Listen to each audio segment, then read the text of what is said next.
With that, it is my great privilege and my profound honor to introduce the 46th President of the United States of America, Joe Biden.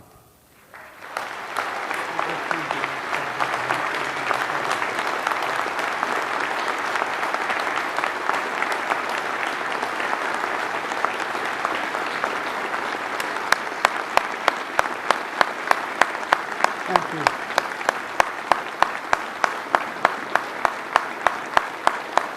Thank you, thank you, thank you.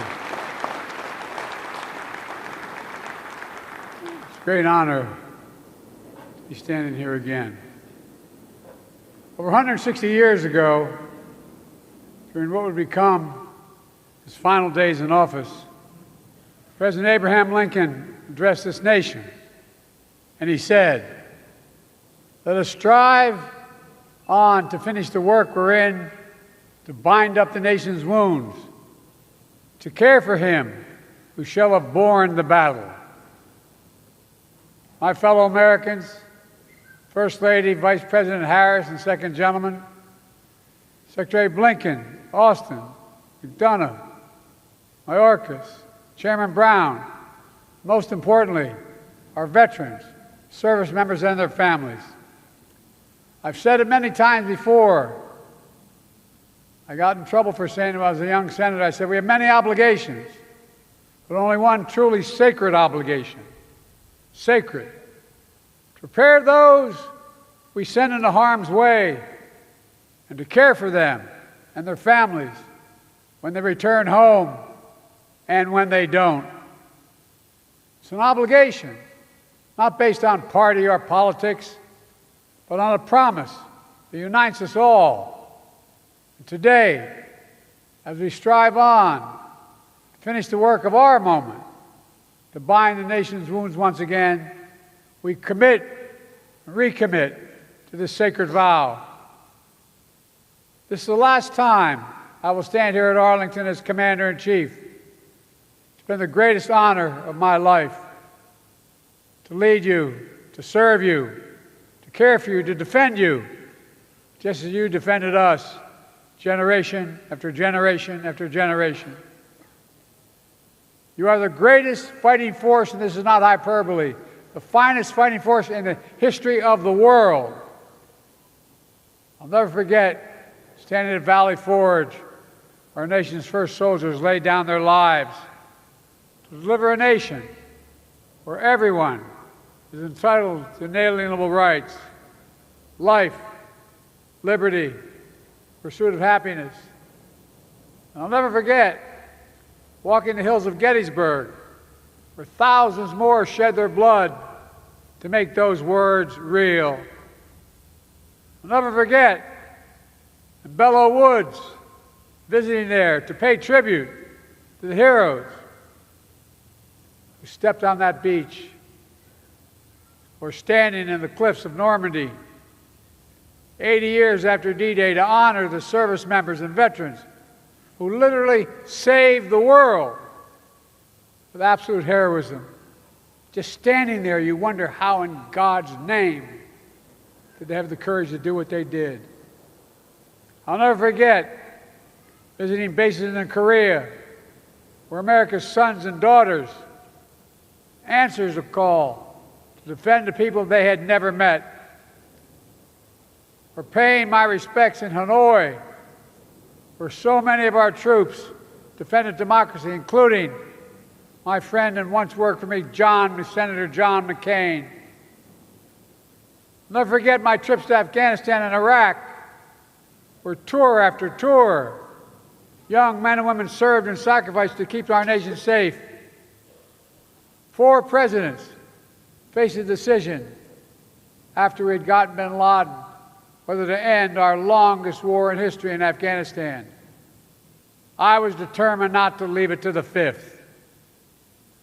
Every day I still carry a card with me, my schedule every single day for the last 10 years. On the back of my schedule it says, U.S. daily troops in Afghanistan. U.S. troops died in Afghanistan as of today, 2,465. Troops wounded in Afghanistan, 20,000, 769.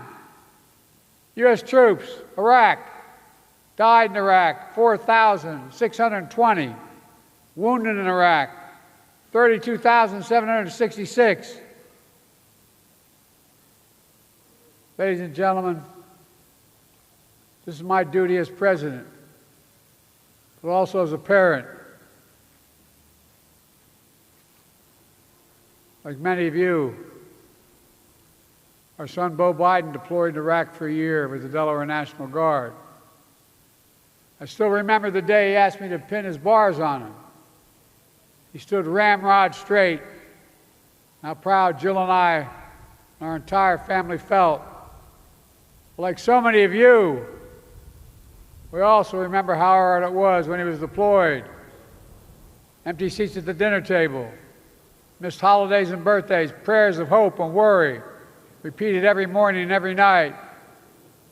Just as we ask everything of our veterans, we ask everything of their families. The English poet John Milton wrote, and I quote, "They also serve who only stand and wait, as so many of you have." So for all the military families, to all those with a loved one still missing or unaccounted for, to all Americans grieving the loss of a loved one who wore the uniform, Jill and I want you to know we see you, we thank you, and we'll never stop working to meet our sacred obligation to you and your families. Jill and I, Doug and Kamala, our entire administration, are proud of our work over the past 4 years. Together we passed more than 30 bipartisan laws to support our veterans and their families, caregivers, and survivors. We brought veterans' homelessness down to a record low. We delivered more benefits to more veterans than any ever before in VA history. We've invested record resources to reduce the scourge of veteran suicide. We took action to protect veterans from scams, because no veteran should be defrauded by those they defended. All these actions are vital, but I'm particularly proud of finally passing the PACT Act.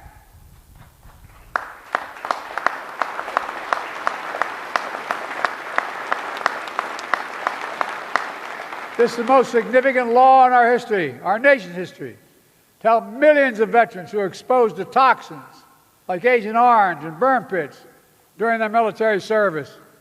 Pits the size of football fields that incinerated the wastes of war, tires, chemicals, batteries, jet fuel, and so much more.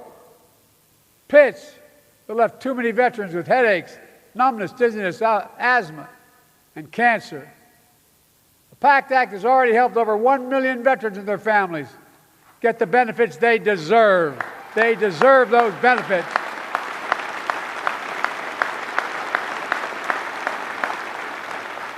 Today, I'm proud to announce that the VA will expand the number of cancers covered under the PACT Act. And to all veterans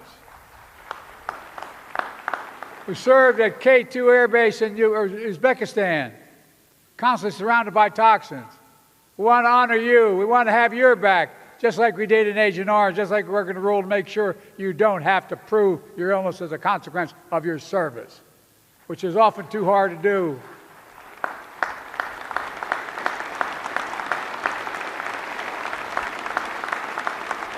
God willing, we will make sure that any rare condition you've developed is covered. And we're committed to getting this rule in place by the end of my term. Folks, this matters. Too many of our nation's veterans have served only to return home to suffer from permanent effects of poisonous chemicals. Too many have died, like our son Bo and like Sergeant First Class Heath Robinson, for whom the PACT Act was named. A couple years ago, after I signed the PACT Act, I handed a pen to his daughter, Braylee. She and her mom are with us today. I don't know where you are, but God love you. There they are. Stand up, ladies.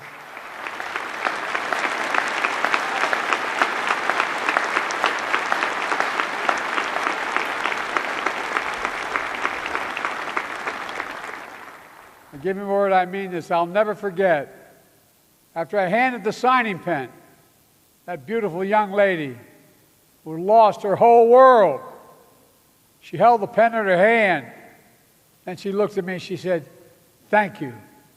Thank you for my daddy. God love you, honey. God love you." But I don't think she was just thanking me. She was thanking all of you here, all of us, everyone who fought hard and came together to keep our promise to our veterans, to keep the faith. My fellow Americans, we stand here today. We think about all that our veterans have given to our nation, serving and sacrificing in uniform, just as they serve and sacrifice here at home, as educators, firefighters, law enforcement officers, construction workers, entrepreneurs, business leaders, doctors, nurses, elected leaders, and so much more. And just as they routinely put aside differences to work together, this is the moment.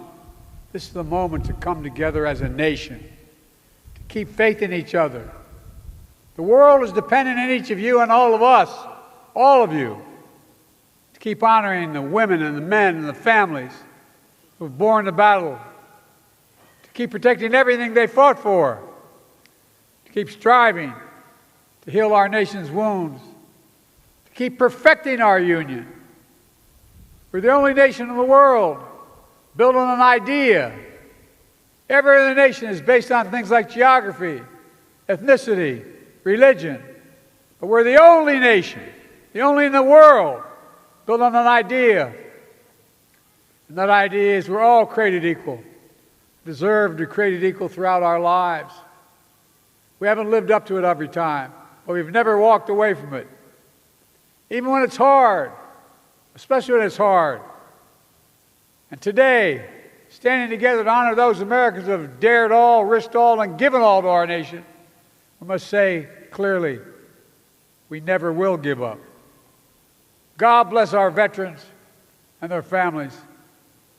And may God protect our troops today and always. God love you. Thank you so much.